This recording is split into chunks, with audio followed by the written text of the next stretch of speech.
안녕하십니까. 정확한 분석으로 시대의 흐름을 읽어드리는 Y타임스 정세분석의 주부길입니다. 미국 대통령 선거 잠입 가경입니다. 대혼란이 불가피할 것 같습니다. 오늘은 문제가 된 6개 지역을 집중 분석을 해보겠습니다. 지난 11월 3일 대선 이후에 투표 결과를 놓고 미국 사회가 대혼돈으로 빠져들고 있습니다. 민주당의 바이든 후보 진영은 당선을 기정사실화하면서 전 세계의 정상들하고 바이든 정부 출범 이유를 논의하고 있고요. 반면에 트럼프 대통령과 공화당 측은 아직 개표가 최종 정리되지도 않았고 당선자도 확정되지 않았다 그러면서 오히려 트럼프 대통령이 재선에 성공하는 길로 가고 있다라고 주장을 하고 있습니다. 그러니까 결과가 어떤 식으로 나든 결론이 어떻게 나든 미국 사회는 대혼란 상황으로 갈 수밖에 없다 하는 그런 이야기입니다. 민주당의 바이든 후보는 아직 당선인 신분은 아니라고 전제를 하면서도 이미 당선을 기정사실화하고 있죠. 그래서 인수위원회도 꾸리고 있습니다. 심지어 백악관 비서실장까지 내정하면서 당선자 굳히기를 시도하고 있습니다. 그러나 공화당 측은 지난 9일 현지 시간입니다. 상원 원내대표이고 공화당의 사실상 수장이나 다름없는 미치 맥코널 원내대표가 이런 말을 했죠. 트럼프 대통령에겐 11월 3일 대통령 선거에 대해서 부정 혐의를 조사하고 법적 선택지를 저울질할 수 있는 100%의 권한이 있다 그러면서 미국에서 모든 합법적인 투표는 집계돼야 되고 어떤 불법적 투표도 집계돼서는 안 된다라고 밝혔습니다. 상원 법사위원장인 공화당의 린지 그레이엄 의원도 7일 그런 말을 했었죠. 트럼프는 지지 않았다 그러면서 대통령이 양보해서는 안 된다 그러면서 법적 분쟁을 독려했었습니다. 그러면서 그레이엄 의원은 공화당 동료 의원들에게도 함께 싸우자고 말을 했습니다. 공화당이 단계를 도모한 거죠. 또 로난 맥데니얼 공화당 전국위원회 RNC라고 부르는데요. 이 RNC의 의장도 이날 민주당이 주지사로 있는 지역들에게서 코로나를 핑계로 해가지고 선거법을 변경하고 선거의 공정성을 해치는 일들을 자행했다 그러면서 미국 역사상 가장 공정하지 못한 선거였기 때문에 여기에 대해서 문제를 반드시 파헤쳐야 된다라고 강조를 했습니다. 테드 크루즈 상원의원도 같은 날 팍스뉴스에 출연해가지고 모든 합법적 투표만 개표돼야 되고 불법 투표들은 제외돼야 된다라고 강력히 촉구를 했습니다. 이런 공화당 핵심 지도부의 발언은 사실상 이 공화당 전체가 방향을 트럼프 재선 가능성에 방점을 둔 결론을 냈다. 이런 의미죠. 그래서 공화당 차원에서 이번 대선에서의 부정선거 부분을 따지겠다는 결의를 보여준 것이다. 이렇게 말씀드릴 수 있을 겁니다. 이런 영향으로 공화당 상원은 53명 가운데 4명만 바이든이 승리했다는 것을 인정했을 뿐이고 나머지 49명은 지도부와 뜻을 같이 하면서 트럼프 대통령을 적극 지지하고 나선 겁니다. 마이크 펜스 부통령도 이날 트위터에 이런 글을 올렸습니다. 끝날 때까지 끝난 게 아니다. 그러면서 트럼프 대통령이 우리를 위해 계속 싸우고 있고 우리도 합법적인 투표가 집계될 때까지 싸울 것이라 이렇게 말했습니다. 윌리엄 바 법무부 장관도 연방 형사 검사들한테 부정선거 의혹에 대한 조사를 지시했죠. 자, 그렇다면 공화당이 이렇게 똘똘 뭉쳐서 법적인 소송과 함께 재검표를 주장하고 있는 지역들 6개 지역이 있습니다. 네바다, 애리조나, 위스콘신, 미시간, 펜실베이니아, 조지아 이렇게 6개입니다. 이들 현재 분쟁 지역 6개를 뺀 선거인단 획득수는 트럼프 대통령이 231, 바이든이 228입니다. 결국 문제가 된 이 6개 지역의 최종 결과가 어떻게 나오느냐에 따라서 승자가 가려질 수 있다 하는 그런 의미입니다. 하나씩 좀 보겠습니다. 먼저 미시간입니다. 16명이 날려 있습니다. 한국 시간으로 11월 13일 오후 4시 현재 이 개표율은 99%인데 최종 결론을 내지 못하고 있습니다. 민주당의 바이든 후보가 279만 648표로 50.6% 득표를 보이고 있고 트럼프 대통령이 264만 4,525표 47.9%입니다. 두 후보 간의 차이는 14만 6,123표입니다. 바이든 후보가 2.7%포인트 앞서 있죠. 이 미시간 지역은 트럼프 후보가 내내 앞서가다가 마지막에 이 우편 투표가 쏟아지면서 역전당한 곳입니다. 그래서 굉장히 관심을 끌었던 곳입니다. 미시간 지역은 현재 트럼프 캠프가 디트로이트의 개표소에 선거법 위반이 만연했다 그러면서 미시간 주지사 등을 상대로 해가지고 11일 소송을 제기한 상태입니다.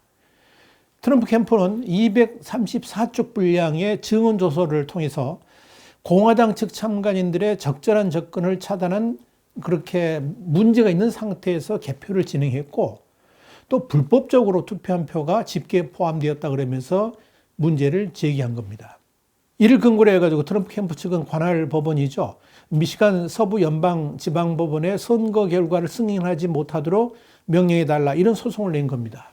이와 함께 트럼프 캠프 측은 결함과 오작동이 발견된 전자개표기, 그러니까 소프트웨어를 포함해서 말하는 겁니다. 이걸 완전히 배제하고 전면 수개표 재검표로 정확성을 확정해야 된다고 청구를 한 겁니다. 이와 함께 선거일 다음 날 봉인되지 않은 투표지 수만 장이 배달됐다는 주장이 제기돼 가지고 또 파문이 일고 있습니다.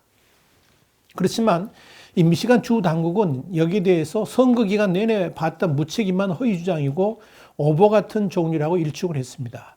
한편 이 트럼프 캠프 측과는 별개로 레이드 레이크 저스티스 센터라는 보수단체가 있는데요. 여기서 이제 디트로이트 시와 선관위 등을 상대로 해가지고 선거 무효 소송 그리고 증거 보전 가처분 신청을 냈습니다. 상당히 관심이 집중되고 있는데요. 78쪽 분량으로 낸 이 가처분 신청서를 보니까요. 디트로이트 TCF 센터에 마련된 중앙개표소에 지난 4일 오전 4시 30분께 다른 주 번호판을 단 차량에 실린 투표지 수만 장이 도착을 했다는 겁니다. 투표지는 봉인되지도 않았고 열린 상자에 담긴 상태였고 이들 모두가 민주당 조 바이든 후보를 찍은 표였다 주장을 했습니다. 그러니까 개표가 갑자기 수직 상승했던 부분이 바로 그겁니다. 이런 사실을 폭로한 공화당 참관인이 누구냐면 앤드루 시토라는 사람인데요. 이날 도착한 수만 장의 투표지를 담은 상자들은 다른 투표지하고는 달리 투표소 뒤편으로 이렇게 들어왔고요. 정상적인 개표 과정대로 처리돼 가지고 최종 집계에 포함됐다라고 주장을 했습니다. 이와 함께 그렇게 불법적 상황이 벌어진 그 시각에 선거관리국이 투표소 창문을 판지로 막아가지고 외부에서 들여다볼 수 없게 만들었고 자신이 휴식 시간 때 이 자리를 비웠다가 들어오니까 개표소 진입도 하지 못하도록 막았다. 이렇게 증언을 했습니다. 더불어서 공화당 참관인인데요. 로버트 쿠시맨이라는 사람은 유권자 명단에도 없는 이름으로 기표가 된 투표지가 수천 장에서 수만 장에 이른다고 주장까지 하면서 구체적인 증거까지 제시를 했습니다. 또한 미시간에서 사망자가 우편 투표한 것으로 확인됐거나 의심되는 사례가 1만 명이 넘는 것으로 선거 데이터 분석 결과가 나와서 주목을 끌고 있습니다. 주 정부에서 공개적으로 제공하는 우편 투표 명단 그리고 사회보장 사망세계인 SSDI를 대조해 보니까 9,500명의 신원이 일치가 됐는데요. 전부 다 사망한 사람인데 그 사람들이 우편 투표 명단에 올라 있었다는 거죠. 이런 문제들 때문에 트럼프 캠프 측은 현재의 개표 결과를 받아들일 수 없다라고 주장을 하고 있고요. 재검표 그리고 부정투표지의 배제를 주장하고 있는 겁니다. 자, 두 번째는 펜실베니아입니다. 20명이 달려 있습니다. 이번 미국 대선에서 가장 주목을 받은 지역 중에 하나가 바로 여기 펜실베니아일 겁니다. 현재 11월 13일 오후 4시 한국 시간 현재 이 펜실베니아 지역의 개표는 99%인데 최종 결론을 못 내고 있습니다. 민주당의 바이든 후보가 340만 3,925표입니다. 49.9%고요. 트럼프 대통령이 334만 3,692표로 49%입니다. 두 후보 간의 차이는 6만 233표입니다. 바이든 후보가 0.9%포인트 앞서 있습니다. 이 펜실베니아 지역 역시 미시간과 마찬가지로 트럼프 후보가 내내 앞서가다가 마지막 우편 투표가 쏟아지면서 역전당한 곳이죠. 그래서 이 트럼프 캠프 측이 법적 소송도 제기했고 재검표를 준비하고 있는 지역입니다. 일단 이 펜실베니아 지역은 그야말로 문제가 많은 지역입니다. 우선 4일 개표가 진행되는 순간에 펜실베니아 당국이 개표 참관인들의 접근을 막아가지고 문제가 됐는데 이 펜실베니아주의 항소법원이 개표 과정을 더 가까이서 보게 해달라는 이 트럼프 측의 요구를 받아들여가지고 6피트, 그러니까 한 1.8m 거리에서 개표 과정을 관찰할 수 있도록 허용해야 된다. 이렇게 결정을 했거든요. 그런데 이 법원의 명령을 이 개표하는 이 당국이 불이행을 해가지고 문제가 됐습니다. 트럼프 대통령의 개인 변호사인데 루돌프 줄리아니 전 뉴욕시장 지난 8일 팍스뉴스에 나와가지고요. 펜실베니아에서 수십만 표가 완전히 무효라 그랬습니다. 결과를 바꿀 정도의 증거가 있다고 주장을 했고요. 앞으로 이걸 여기에 대한 소송을 제기하고 또 발표한 바 있어서 더욱 주목을 끌고 있습니다. 우선 이 펜실베니아에서는 선거일 이후에 3일까지 우편 투표를 받았는데 이 기간에 접수된 1만 개의 투표용지가 여전히 논란입니다. 트럼프 대통령은 이를 유효표로 인정해서는 안 된다는 입장이죠. 일단 연방대법원은 선거일 이후 도착한 우편 투표지의 별도 집계를 명령했습니다. 만약 연방대법원의 판결에 따라서 이들 투표용지의 무효가 결정된다 그러면 상당히 좀 문제 생길 수 있습니다. 물론 현재의 표 차이를 극복할 수는 없을 겁니다만 다른 소송과 맞물린다 그러면 선거 결과에도 영향을 미칠 수가 있다. 이렇게 보여집니다. 또 펜실베니아에서 문제가 되고 있는 건 뭐냐면 부적절한 우편 투표용지가 속속 발견되고 있다는 겁니다. 무려 5만 1,000건의 우편 투표용지들이 문제가 있는데요. 부재자 투표를 신청한 유권자에게 보낸 투표용지가 단 하루 만에 기표 완료가 돼가지고 선관위로 도착하는 지극히 비정상적 행태가 밝혀진 겁니다. 심지어 이 중에 2만 3천 건은 선관위에서 발송한 날보다 더 빠른 날짜에 투표소에 들어온 것으로 소인이 찍혀 있습니다. 이들 투표용지에 대한 조작이 있었다는 걸 분명히 보여주는 거죠. 이게 만약에 부정으로 처리된다 그러면 이게 이제 선거 결과는 완전히 뒤집힐 수가 있습니다. 여기다 이미 사망한 사람들의 우편 투표용지도 속속 밝혀지고 있어서 이 또한 시비거리로 등장했습니다. 트럼프 캠프는 12일 언론에 게재된 부고 소식하고 우편 투표용지를 함께 보여주면서 광범위하게 부정선거가 일어났다고 주장을 하고 있습니다. 자, 세 번째는 위스콘신입니다. 10명의 선거인단이 걸려 있습니다. 현재 위스콘신 지역의 개표는 100%로 끝났는데 아직 확정을 못 짓고 있습니다. 전면 재검표를 하기로 결정했기 때문에 그렇습니다. 민주당의 바이든 후보가 163만 570표고요. 49.6%입니다. 그리고 트럼프 대통령이 161만 30표입니다. 48.9%입니다. 2만 540표 차이가 나는데요. 바이든 후보가 0.7%포인트 앞서 있습니다. 이 위스콘신 지역 역시 미시간과 마찬가지로 두 후보가 내내 엎치락 뒤치락 하다가 트럼프가 상당히 앞서 있었죠. 그러다가 마지막에 우편 투표가 쏟아지면서 바이든이 승기를 잡은 지역입니다. 근데 전면 수작업을 통해서 재검표를 하기 때문에 앞으로 어떻게 될지 또 두고 봐야 됩니다. 이 위스콘신주 선거법에 따르면 후보 간 표 차이가 1%포인트 이내일 때는 패배 측이 재검표를 요청할 수 있습니다. 그래서 이제 재검표를 하는 건데요. 위스콘신주는 17일까지 개표 작업을 마친 뒤에 투표 총계를 확인하고 과정과 결과를 검증해가지고 해당 주에서의 승자를 인정해야 되는데 지금 재검표 날짜를 11월 말쯤에 시작하겠다 그러니까 이 법 규정대로 당선자를 확정할 수는 없을 것 같습니다. 현재 위스콘신주의 가장 큰 문제는 지역 선관위가 우편 투표의 신뢰성을 지극히 떨어뜨릴 정도로 확인 절차 같은데 이런 인정 과정을 너무너무 약화시켜 가지고요. 선거 결과 자체를 불신하게 만들었다는 점입니다. 개표 과정에서도 문제가 있었습니다. 규정과는 다른 색깔로 투표한 내용들이 섞여 있었고요. 근데 이걸 유효표로 처리를 했다는 겁니다. 이들 투표용지들이 재검표 과정에서 어떻게 걸러질지도 또 관심거리입니다. 네 번째 분쟁 지역은 애리조나입니다. 11명이 걸려 있습니다. 현재 애리조나 지역의 개표는 99%인데 역시 결론을 내지 못하고 있습니다. 민주당의 바이든 후보가 166만 8,684표입니다. 49.4%고요. 트럼프 대통령이 165만 7,250표입니다. 49.1%입니다. 11,434표 차이가 나는데 바이든이 겨우 0.3%포인트 앞서 있습니다. 이 애리조나 지역 역시 미시간과 마찬가지로 두 후보가 내내 엎치락뒤치락 하다가 나중에는 트럼프가 앞섰죠. 그러다가 우편 투표가 쏟아지면서 바이든이 승기를 잡은 지역입니다. 또 트럼프 캠프 측이 소송을 제기했고 또 전면 수작업을 통한 재검표가 결정된 지역이기도 합니다. 공화당 전국위원회는 지난 7일 문제가 된 이 마리코파 카운티에서 무효 처리된 표에 관한 소송을 제기를 했는데요. 선거사무원의 부적절한 안내 때문에 정당한 투표권이 침해됐다라고 주장을 하고 있습니다. 근데 문제는 이미 한번 우리가 설명을 드렸습니다만 선관위 명백한 실수이기 때문에 앞으로 상당한 논란을 불러일으킬 수가 있을 겁니다. 어떻게 될지 역시 귀추가 주목되는 지역입니다. 5번째 분쟁 지역은 조지아입니다. 16명이 걸려 있습니다. 현재 개표율은 99%인데 역시 결론을 내지 못하고 있습니다. 민주당의 바이든 후보가 247만 2083표고요. 49.5%입니다. 트럼프 대통령이 245만 7,920표인데 49.2%입니다. 14,163표인데 바이든이 겨우 0.3%포인트 앞서 있습니다. 조지아 지역 역시 전면 수작업을 통한 재개표가 결정된 지역입니다. 여기서 이제 전자개표기가 문제가 되기 때문에 어떻게 지금 판단이 날지는 좀 두고 봐야 될 것 같습니다.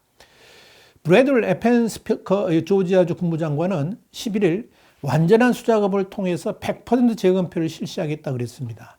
또 선관위 직원들이 야근해서라도 20일까지는 결과를 내도록 하겠다라고 밝혔습니다. 이 조지아주의 경우에는 공화당은 증거가 있다 그러면서 주정부를 압박하고 있고요.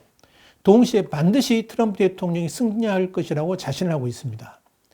트럼프 캠프는 지난 11일 조지아에서 이미 사망한 시민들이 유권자 등록 명단에 올랐다든지 또 이번 대선 때 투표한 것으로 기록된 그런 사례들 또 그러니까 말도 안 되는 이런 투표들이 있었다. 이런 사례들을 제시를 한 겁니다. 미국에서는 선거인 명부에 있더라도 선거를 하려면 최소한 선거일 15일 전까지 유권자 등록 명단에 등록해야지 투표를 할 수가 있는데 이걸 완전히 무시한 투표가 있었다는 그런 것이 내용이 이제 공화당의 주장입니다. 심지어 14년 전에 사망한 사람도 이번에 투표를 한 것으로 밝혀져서 눈길을 모았습니다. 그러니까 누군가 고의로 접수 서류를 신청해가지고 우편으로 제출하거나 온라인 신청하지 않으면 일어날 수 없는 일들이 벌어졌다 하는 게 공화당의 주장입니다. 트럼프 캠프는 여기에 대해서 유권자 사기가 일어난 증거라 그러면서 사망한 상태에서 누군가에 의해 투표당한 이들은 사기 피해자이고 재판을 받을 자격이 있다. 이렇게 강조를 했습니다. 심지어 공화당 참관인들은 이런 주장을 했습니다. 선관위가 공화당 참관인들을 속여가지고 집으로 돌려보낸 다음에 민주당 참관인들만 배석시킨 채 개표를 진행했다. 이런 사실도 밝혀졌고 이게 선관위 또 시인을 했습니다. 이게 문제가 또 되고 있습니다. 이런 이유 때문에 공화당은 조지아 지역에서 역전을 자신하고 있는 겁니다. 자, 마지막 6번째 분쟁 지역은 네바다입니다. 현재 네바다 지역의 개표는 97%인데요. 민주당의 바이든 후보가 67만 1,955표, 50.2%입니다. 트럼프 대통령이 63만 5,089표, 47.5%입니다. 36,866표 차가 나는데 바이든이 2.7%포인트 앞서 있는 겁니다. 근데 이 네바다 지역은 현재 공화당 트럼프 캠프가 부정선거를 이유로 전면적인 선거 소송을 제기한 상태입니다. 박스뉴스는 지난 10일 사전투표 당시에 민주당 측에 의해서 대대적인 부정선거가 자행됐다는 제보를 방송해가지고 화제가 됐습니다. 트럼프 캠프는 이 목격담을 포함해가지고 3,062건의 부정투표 내용들을 담아서 법무부에 사건 진상 조사를 요구하는 진술을 제출했다. 이렇게 박스뉴스는 전했습니다. 특히 투표에 유효한 신분증 없이도 투표할 수 있었다는 제보도 있고요. 이미 다른 주로 이사한 후에도 투표를 해가지고 선거법을 위반한 최소 수천 명에 대해서 소송전도 하겠다라고 예고를 하고 있습니다. 또 주소지가 일치하지 않은 투표자 목록 60페이지 분량을 윌리엄 바 법무장관에게 전달했다. 이렇게 팍스뉴스는 보도하고 있습니다. 트럼프 캠프 측은 앞으로 비슷한 불법 투표가 더 발견될 것으로 예상하면서 우편 사기는 심각한 연방 범죄라 그러면서 이 사안을 가볍게 다루지 않겠다라고 예고를 했습니다. 자, 그렇다면 어떻게 될까요? 현재 문제가 된 6개 지역을 제외한 선거인단 수 합계는 바이든이 228명, 트럼프가 231명입니다. 6개 남은 지역의 선거인단 수는 79명입니다.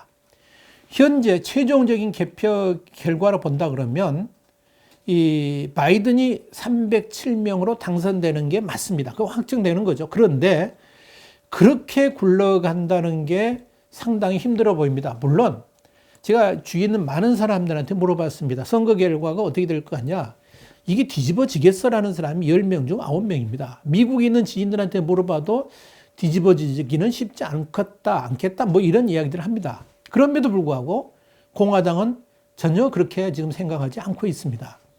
그러니까 트럼프 캠프 측이 주장하는 부정선거 관련 내용들이 상당히 신빙성도 있고 근거 자료들이 워낙 방대해서 몇 가지만 법원에 의해 받아들인다 하더라도 판이 뒤집힐 가능성이 충분히 있기 때문에 그렇습니다. 일단 조지아주하고 펜실베니아주는 뒤집힐 가능성이 상당히 있다고 봅니다. 이 두 지역만 해도 36명입니다.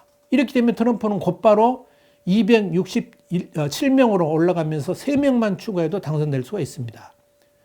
여기에 공화당은 위스콘신에서의 재검표로 충분히 역전될 수 있다고 자신을 하고 있습니다. 위스콘신은 선거인단 수가 10명입니다. 이렇게 세 군데가 뒤집힌다 그러면 트럼프는 재선이 확정되는 겁니다. 그러면서 공화당의 트럼프 캠프 측은 이런 재검표 외에도 불법 투표와 관련된 문제, 또 우편 투표용지와 선거권 명부 양식에 작성된 서명 불일치, 또 부정투표 문제들에 대해서도 문제를 확대시켜가면서 민주당의 부정선거 개입을 명명백백하게 드러낸과 동시에 민주당이 반발하지 못하도록 한다는 계획을 가지고 있습니다. 여기에 대해서 공화당의 모토 소통 책임자는 조지아 등지의 재검표 외에도 불법 투표와 또 유권자 사기 조사, 미시간, 펜실베니아 소송이 모두 각각의 단계라고 설명하면서 결과가 나오기까지 과정이 길어질 수 있지만 시간은 충분하다라고 밝혔습니다. 결론이 어떻게 내려지든 최종적 판정 후에 미국 사회의 대혼란은 불가피해 보입니다. 우선 바이든 후보의 입장에서 이미 전 세계의 정상들하고 당선 인사를 교환했는데 이 결과가 뒤집힌다 그러면 우선 미국의 체면도 말이 아닙니다만은 바이든하고 당선 인사를 나눈 국가 정상들의 체면 또한 말이 아니게 될 겁니다. 이 문제가 심각해지겠죠. 또 부정선거의 주범이라는 오명을 쓰게 되는 민주당의 입장도 아주 난처해질 겁니다. 반대로 현재의 선거 결과가 뒤집히지 않고 그대로 바이든 당선으로 귀결돼도 문제입니다. 이미 미국인의 절반 가까이가 이번 대선 결과에 대해서 신뢰하지 않고 있다는 여론조사 결과도 있고요. 또 이로 인해서 공화당이 엄청난 후폭풍에 시달릴 수도 있기 때문에 그렇습니다. 그래서 공화당은 문제가 된 6개 지역에서의 판세 뒤집기에 당의 사활을 걸고 있다. 이렇게 볼 수가 있을 겁니다. 그런데 공화당의 최고 지도부가 저렇게 강경한 자세로 자신 있게 승리를 장담하는 걸 보면 이게 뭔가 분명한 근거가 있기 때문에 그런 것이 아닌가 하는 짐작을 하게 됩니다. 그래서 더욱 앞으로의 결말이 어떻게 될지 주목이 되는 겁니다. 한편 이 케일리 매커너니 미국 백악관 대변인은 12일 유권자들은 적당한 때에 도널드 트럼프 대통령으로부터 공식 발언을 듣게 될 것이라고 말했습니다.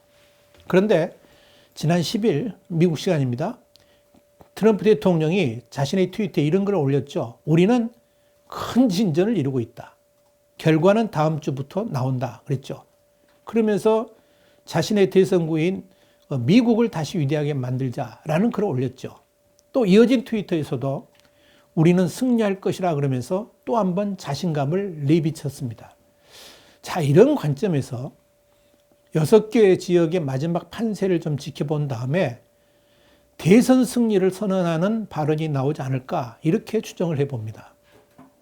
이렇게 되면 미국은 그야말로 혼돈 지경으로 흘러가게 되겠죠. 과연 어떻게 결말이 져질까요?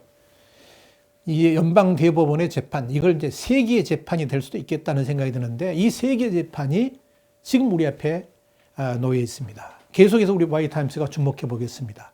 와이타임 정세 분석이었습니다. 다음 시간에 다시 뵙겠습니다. 감사합니다.